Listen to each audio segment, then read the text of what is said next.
first, what surprised you, and will you be revising your numbers? Right, Lata, I think at the headline level, of course, this number is very, very surprising for all of us. You already spoke about the fact that this growth is being underpinned by a strong services sector growth. But let me just point out that, the deflator for services is in fact very, very low for Q1. It's just about 1.9, which is much lower than what we have seen over the last, I think, 5 to 6 quarters. Be that as it may, I think the biggest surprise for me actually in this data was, two numbers. One was agriculture growth, which, in my opinion, is much lower than what we were anticipating, especially given the fact how, the Rabi crop performed, also that this number is coming on a very low base. So I think 3.7 to me seemed like a low number. On the other hand, I think the manufacturing growth number that we have in this data is 7.7. Which is significantly higher than what we were estimating, and I think it doesn't completely align with some of the high frequency indicators that we had tracked for Q1, for instance, IIP growth. We must remember that a caveat that we must remember that quarterly numbers are prone to revisions going forward. Be that as it may, you are right that this number does show that economic activity held up in the first quarter. But the problem is that, I think the pain from things like tariffs are yet to be seen, and that was very much expected even before this number came out, right? So my estimate for the year, I'm keeping it unchanged for now at 6.3. I think that we have to wait and watch how some of the impact of the 50% tariffs is going to start playing out in the second quarter, and I think consequently the numbers that we see are going to be lower. Okay, fair point. Actually, exactly the same number surprised me as well. My average for agriculture came in at 5.8%. So this 3.7% is a surprise even versus our poll. Likewise, manufacturing for us had come in at 5.3%. Here at close to 8%, that also is a surprise. So clearly, the numbers have surprised not just you, but all the respondents whom we polled for the CNBC-TV18 poll. Aditi Nair, if you can look at the GDP from the expenditure side, personal consumption 7%, government consumption 7.4, and capital formation 7.8. Any surprises there? Thank you, Lata. So certainly as far as the expenditure side is concerned, with the investment indicators, particularly government capital expenditure having grown very sharply on a small election curtailed base, we were expecting that GFCF will post a very healthy growth. So no surprises there. And a similar argument for the government part of consumption, expenditure, and overall government spending. I think I'm just a little bit surprised if we look at the last 5-6 quarters of the private final consumption expenditure data. The growth all ranges between 6 to 8%. And here, quarter after quarter, we've been lamenting about the state of consumption. Clutching at straws, that total consumption is doing a little better. Urban is uneven. It's only being driven by the high-income households. And we have a 7% consumption growth for the private final consumption expenditure in this quarter. So I think, like what Sakshi said, if we look at the sectoral side and compare it with the high frequencies we had and compared with the kind of earnings we've seen, there is a discrepancy. Similarly, within the expenditure side, it's not really gelling with the kind of commentary we keep hearing and the narrative we keep discussing on the consumption side. And discrepancies, again, I think have turned around. There's a large increase in discrepancies between Q1 of FY25 and Q1 of FY26. So that will also have some impact on the underlying expenditure side aggregates. So overall, I would say I totally agree with Sakshi. This number has come in much better than what we expected. But the pain entirely lies ahead. No, I take your point that, the number has come in higher than expected, and it is not gelling with some of the high frequency numbers that we see on a daily basis. FMCG companies, complaining that they don't see too much consumption. We see it all over the place, and therefore the number does surprise us that both consumption and capital goods have come in good. Kanika, the export number I thought, that one of the reasons why GDP would do well would be that people will advance book exports. But it's only up 6.3%. So it looks like we may in the second quarter for July, August also see a very good export number because it doesn't seem to be pre-booked over here. So you're right, Lata. Maybe, the number for July and August in terms of exports may throw out some positive surprises.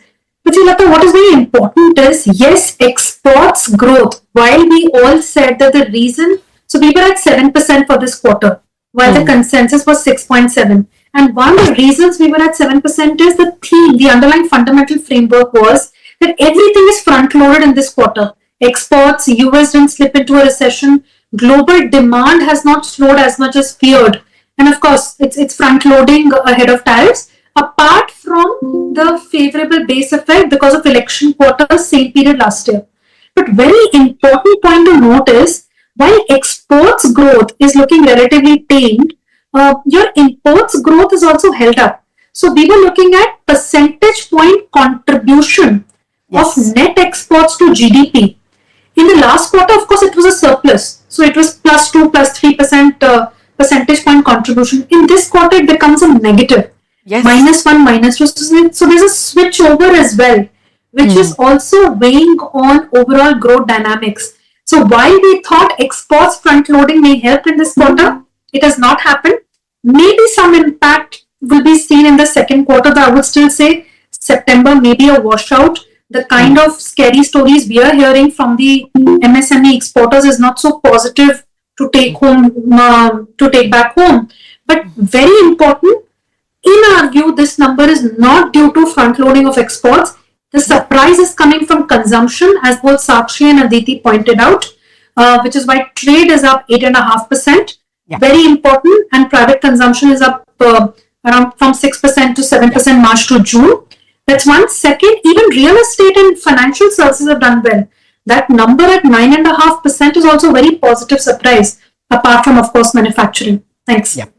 No, absolutely. That was precisely my point. I would have thought exports would have been very good, but it's a very pale 6.3%, which means something else has fired up since the overall number also is above everyone's expectation.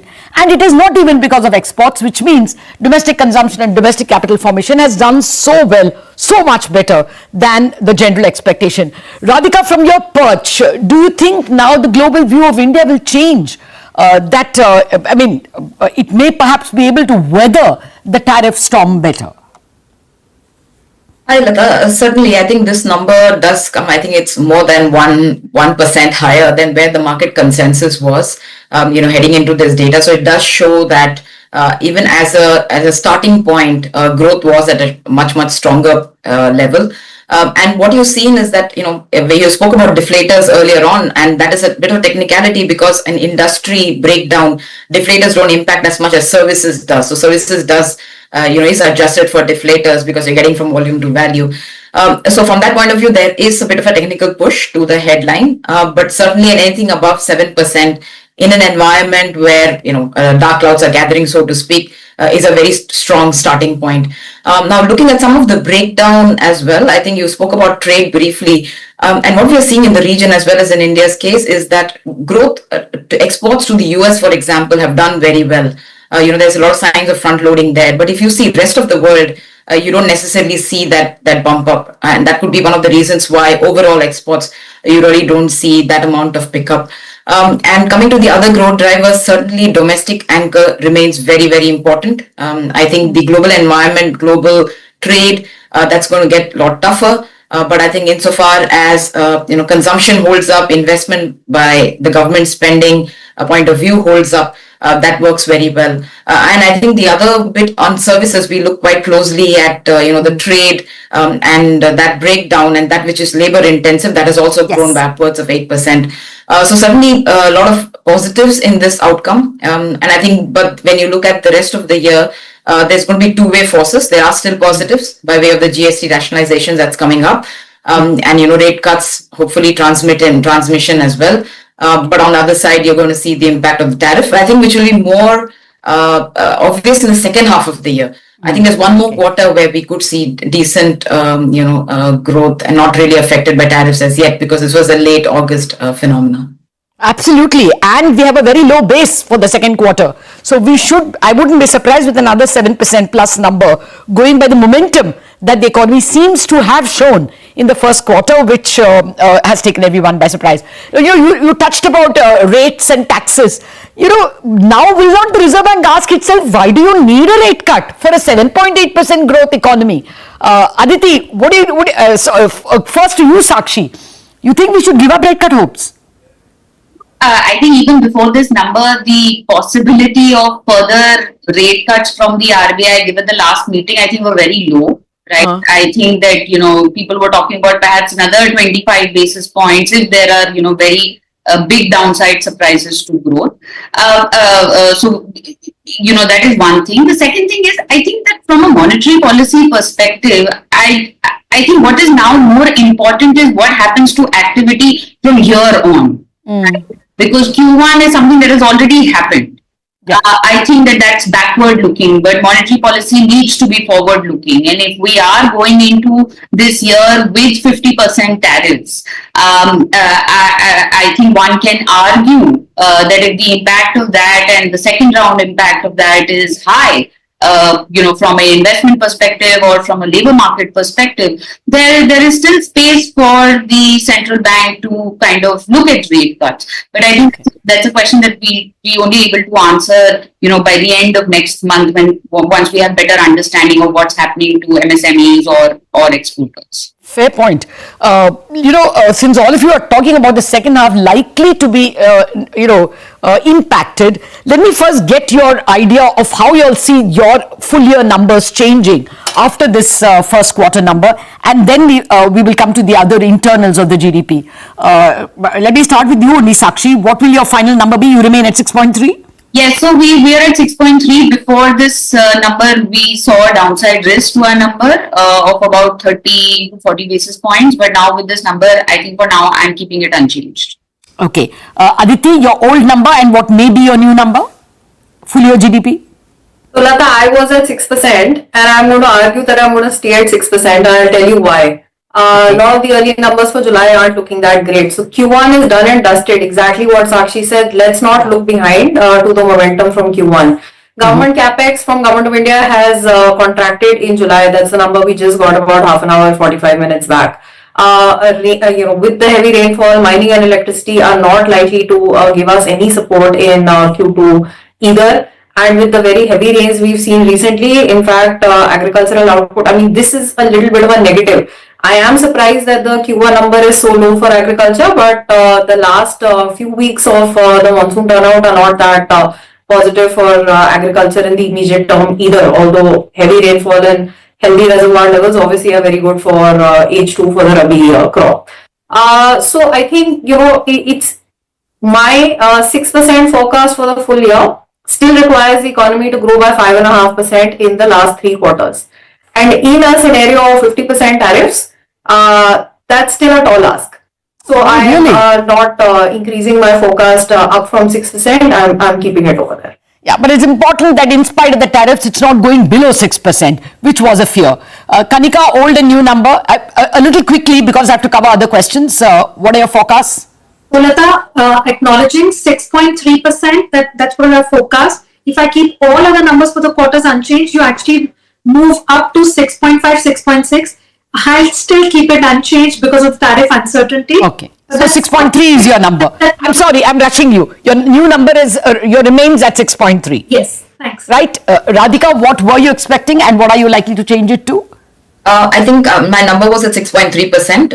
I would have an upward bias to that number. I think because otherwise we need the second half of the year to, optically and technically to be much, much weaker. Though there is going to be impact from tariffs and, the other cyclical factors as well. I would lend a bit of an upside surprise to my forecast. Okay, absolutely. Because, if the current quarter has a base of only 5.6%. So I would expect that this quarter also will show a decent number also if exports are front loaded to the United States, then I don't know if the remaining 2 quarters should be as bad as 5%, that we should get an average so low. Let's see what the Reserve Bank says on September 30th. Now let me come to the tax part. Aditi Nair, you were the one who pointed out to me that although the February budget said that the nominal GDP has to grow by 10.1%, because we saw a bump up in last year's nominal GDP, now the asking rate is only 8%. Nominal GDP, and we have delivered 8.8 in the first quarter. So do you think now taxes and other numbers, fiscal deficit issue should not be a problem? So Lata, I'll just kind of give you my little fiscal summary based on the July numbers that we've seen today. I'm still not worried on the nominal GDP side, like what I had said earlier, because the FY25 base got bumped up. We may over-deliver is my point. Yeah. It may do better than what we thought. Right. So otherwise, we think that the government has leeway of about 50,000 crore to either, absorb lower taxes from GST or from direct taxes, or to provide higher capex, or to provide some sort of package for exporters. So 50,000 crore is the total leeway that we see in the budget as compared to the budget estimates to take care of any of these 4 eventualities. I would rather see some sort of fiscal package for exporters than a rate cut, given the overall growth inflation forward-looking numbers that we think will turn out to be the case. Okay. Radhika, would you say that now even a consumption boost is not even needed? That when the GST Council meets, they can actually trim down the kind of consumption boost they need to give. The economy is not at all in a bad shape. Certainly, I think, but we should also remember that one of the points we spoke about was the kind of gap between what high frequency numbers look like and what the headline GDP seems to suggest. And I think no one other than states will feel that on the ground. We should remember states are facing 2 other factors. One is this GST rationalization, which I think they will probably have a bigger say when their council meets. And the other one is the tariffs. Now, tariffs, what kind of support to give businesses? While the center government will provide some support, I think states will also have to lend their hand, because end of the day, they are the ones who are dealing with the manufacturing firms. You spoke about Tirupur briefly, so that is another one of the examples of textile manufacturers. So they are the ones who also on the ground who need to be providing support. Yeah. They have the bandwidth to provide that support. At this point, not many states have that, especially the ones that collect a lot more GST. Yeah. So I think it would. While it makes it easier going into the GST Council, but I think there will be a big pushback in terms of timeline for this, because again there are multiple other headwinds that the states are facing as well. But at the headline level, of course, the growth, like we already discussed, it looks very, very, very strong. Yeah, pointing. Actually, we are out of time, but that's a great point to end this conversation. That the fiscal push is needed for exporters, especially in affected areas like Tirupur or the gems and jewelry area of Surat. Radhika Rao, Sakshi Gupta, Kanika Pasricha and Aditi Nair, thank you very much for joining me in this conversation. The takeaway from this is that the nominal GDP at 8.8 is also much higher than what the asking rate is, and therefore we may have a larger nominal GDP at the end of the year, in which case the government may be able to manage a higher fiscal deficit number. It was supposed to be 15.9 lakh crore. They can probably go up to 17 lakh crore and still remain at 4.4% of the GDP. That may give them some elbow room actually to design a fiscal package for the exports, export sector that is faced with the tariffs from the United States. All told, it's an excellent number. The one thing that it takes home is that it reduces chances of a rate cut from the Reserve Bank on September 30th, and it also reduces some kind of pessimism about the economy. It seems to be doing well, but we don't know whether to believe the lead indicators that we see or this GDP number, but this is for the moment an excellent GDP number. On that note, we wrap up on this edition of Indianomics. More news and updates are lined up for you.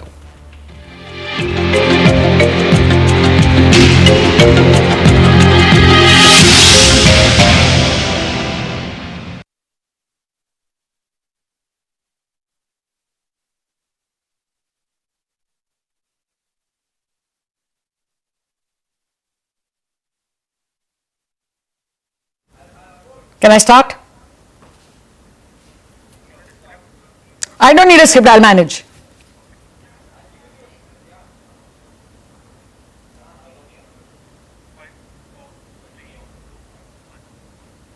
Okay, ladies, I need to take a break on that note, but thereafter we also have to discuss what impact this will have on the Reserve Bank and what impact it may have on the government, which will have to design some fiscal packages for exporters. We're coming back in a minute. Welcome back. So, can I start? Welcome back to Ingenomics. I have been discussing the first quarter GDP numbers, the outstanding GDP numbers with economists Radhika Rao of DBS Bank, Sakshi Gupta of HDFC Bank, Kanika Pasita of Union Bank and Aditi Nair of ICRA. Ladies, thank you very much for waiting on. Let me start with, what the Reserve Bank will do. Sakshi, that question to you. Do you think now the hopes of a rate cut or even need for a rate cut goes away? After all, the economy is doing well. Okay, got it. I remembered that there. I'll take the break. Okay, now let me do for IBH. Oh, okay, sorry.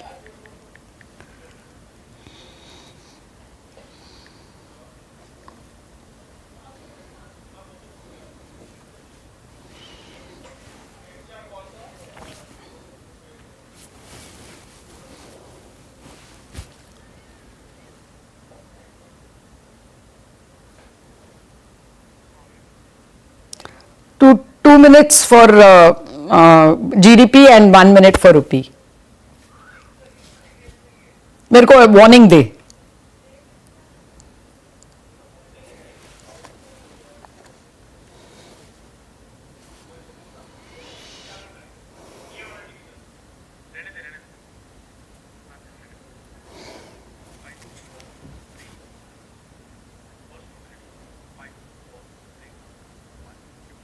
That's right, it's an outstanding GDP number at 7.8%, the strongest in 5 quarters and compares with, just 6.5% year ago. The GVA number is also very important. It's come at 7.6. Sometimes the GDP looks good because indirect taxes are very high and subsidies are low. No such tomfoolery over here. The GVA, actual value added by the economy, is also growing at 7.6% or has grown at 7.6%, strongest in 6 quarters.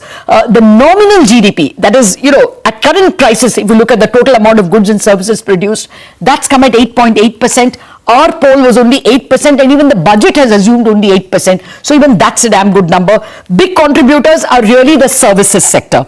Services at the trade, hotels, transport, communication, a very employment intensive, labor intensive sector, that's grown at 8.6. Damn good. Again here, the very low deflator, WPI and CPI are used to deflate from current to constant prices. That number is going to be very low because the WPI was negative. So that has helped the services sector look very good. Again, public administration, government capex and revenue expenditure has been very strong. So public administration is contributing, growing at 9.8%. Again, very good. Now, what is the takeaway for the economy? One, you are not going to expect a RBI rate cut. If the economy is growing at 7.8%, why would you expect a rate cut? A second point is because the nominal GDP is growing at 8.8%, the overall GDP at the end of the year may look bigger and therefore it might give the government a fiscal space to design a package for exporters. Even if they spend a little more than the 15.9 lakh crore fiscal deficit, they may still not reach 4.4%. So it gives them space. All these are the positives that you can take away from the GDP number. Wow. Okay, rupee. एक minute मेरा रुपी में मैं देख लूँ. हाँ, yeah. Okay. Yes, the rupee has touched an all-time intraday low of 88 rupees 30 paise per dollar, and then you saw the Reserve Bank intervention, and then it ended at 88.20. Even then, it's a 0.65% fall, 2/3 of a percentage point fall. It is the weakest showing amongst all emerging market currencies. There was strong dollar buying in the morning itself, but the Reserve Bank intervened. It didn't go beyond 88, but once it went beyond 88, there was a rush of stop losses triggered. A lot of people may have had sell positions at 87, 97, 98. All those people had to come and cover their shorts. Importers would rush in to hedge because you didn't expect 88. all that made the rupee fall a little self-fulfilling. Now, people are freely talking about even 89 as a possibility, something which people were not talking about. The important point to note also is that the rupee is at its lowest level versus the renminbi also, at 12 rupees 32 pice for a renminbi. It is the lowest. It is quite possible that the Reserve Bank is even allowing this so that the exporters who are hit by tariffs, who are hit by Chinese competition, are able to weather the storm. So I wouldn't be surprised. I mean, this need not necessarily be treated as bad news. Okay, thanks.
Guest join कर चुके हैं? Which one? Mohan Kumar और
Hello, welcome to Global Eye. I'm Parikshit Luthra. India is staring at 50% tariffs on American exports after the additional 25% penalty levy came into force this week. More than 60% of India's exports to the US now face 50% tariffs. Only India and Brazil have been hit with the highest tariff rate of 50%. President Trump has accused India of fueling Moscow's war machine by buying Russian oil.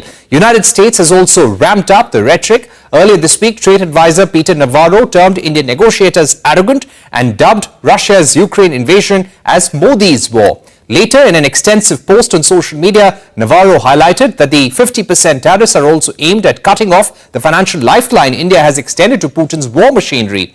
He wrote that before Russia's invasion of Ukraine, Russian oil made up less than 1% of India's imports, and today it accounts for over 30%, amounting to more than 1.5 million barrels a day. Navarro also claiming that oil proceeds from buying Russian oil flow into Indian energy companies and directly into Putin's war chest. The big question we're asking today is who is really funding the Ukraine war, and why is the United States targeting India when China and EU are bigger buyers of Russian energy? We will come to that in just a bit, but first, let's listen in to US Treasury Secretary Scott Bessent's critique on India. President Trump and Prime Minister Modi have very good relationships at that level. And it's not just over the Russian oil. The Indians came in very early after Liberation Day to start negotiating on tariffs, and we still don't have a deal. I thought that we would have a deal in May, June. I thought India could be one of the earlier deals. And they've kind of tapped us along in terms of the negotiations. And then there is also the aspect of the Russian crude purchases, which they've been profiteering on. So there are many levels going on here. I do think India is the world's largest democracy. U.S. is the world's largest economy. I think at the end of the day, we will come together. While White House Trade and Manufacturing Advisor Peter Navarro has blamed India for giving a financial lifeline to Putin's war machine by buying Russian oil, statistics show India is not the only buyer of discounted Russian crude. If you look at the top 5 buyers till August this year, then India is not alone. According to data sourced by CNBC-TV18 from Kepler, China is the biggest buyer at 1.8 to 1.9 million barrels per day, followed by India at 1.7 million barrels per day. Turkey at number 3 at 305,000 barrels per day, and then you've got Syria and Brunei. This trend continued in August, with China being the biggest buyer, followed by India, then Turkey at number 3 and Syria at number 4, followed by Azerbaijan. Going forward, in September, China is expected to remain the biggest buyer, followed by India and Russian crude imports. By Turkey will also remain steady. Purchase of Russian oil by India, like in the case of China and Turkey, has led to cost savings. As per Kepler, if the average imports are 1.7 million barrels per day and the average discount is $5 per barrel, then the annual saving would be $3.1 billion, and with higher discounts, the savings could rise to $5 to $7 billion. While Navarro has blamed Indian refiners for flipping black market Russian crude and selling it in the international market for profits, here's what the data shows. India's total exports of oil and petroleum products in 2025 was around 1.3 million barrels per day. Exports were for largely refined products like diesel, jet fuel and naphtha. This was driven by India's strong refining sector and re-export of Russian crude-derived fuels, which other nations do as well. Finally, who are the major buyers of Indian energy exports? It was UAE at 142,000 barrels per day, Singapore at 135,000 barrels per day, US at 80,000 barrels per day, Australia at 80,000, Netherlands at 60,000 barrels per day. To take this discussion forward, we are now joined by Mohan Kumar, former ambassador, and Ashok Malik, partner and chair of the India practice for the Asia Group. Thank you very much for joining us on the program, gentlemen. Ambassador Kumar, let me begin by asking you. We have President Trump's advisor, Peter Navarro, saying that 50% tariffs on Indian imports are now in effect. This isn't just about India's unfair trade, it's about cutting off the financial lifeline India has extended to Putin's war machine. He has also gone on to say India uses our dollars to buy discounted Russian crude. How do you see this argument that the US and Peter Navarro are making to justify these penalty tariffs against India? Thank you very much for having me on the show. I think, frankly, that the arguments are fallacious at best and outrageous at worst. There is absolutely no basis for this claim. You actually, what India is doing is they're maintaining the price stability of international oil. That's number one. Number two, we are taking care of energy poverty in our country, which is a very serious problem. And last but not least, we are also in compliance with international law, not very much into the past. The US was actually telling us continue to buy, otherwise price of the oil will shoot up. I think, frankly, it's very hard to think of it as nothing other than a pretext by Peter Navarro. The way things are working in DC now is that if the boss wants a line and there is only one man who is calling the shots, other people are just latching on, piling on to it and giving different reasons as to why the argument is correct and the decision is correct. So frankly, the only argument I would say, Parikshit, frankly, which has a bit of merit, everything else is absolutely outrageous. But the one argument that Peter Navarro makes, and I want to tackle it if you don't mind, is that he says we increased our share of Russian oil from something like 1% to 30% of our crude imports. That, I think, is a valid point. The only argument we can make against it is that we actually have 400 to 500 million people who live in energy poverty, as I call it. There is a symbiotic link between economic poverty and energy poverty, and we have to deal with it. And wherever we get cheap oil prices, we simply have to buy. The argument that we import oil, then refine it, and then export it to make money is a load of rubbish, because if you look at the statistics of exports of refined petroleum products from India to the world, they have remained constant. So really the only argument is, before the conflict erupted in Ukraine, Russian oil constituted only 1%. Today it is true that it constitutes 32%, but there is a very, very good reason for it. The Europeans stopped buying Russian oil prices crashed. It was in our interest to buy oil. It was not to profiteer. It was to take care of the energy security of at least 500 million people in India who live in energy poverty. Right. And as we've shown also on the program earlier, India is not the only buyer of Russian energy. China is the biggest buyer. You've got countries like Turkey as well. Let me go across to Ashok Malik at this point. Mr. Malik, you know, Peter Navarro, and I'm also reading from his thread, he's gone on to say that Indian refiners with their silent Russian partners refine and flip the black market oil for big profits on the international market, while Russia pockets hard currency to fund its war on Ukraine. Now, this is unfair against India because, you know, for a very long time, there have been countries which have been buying Indian energy products.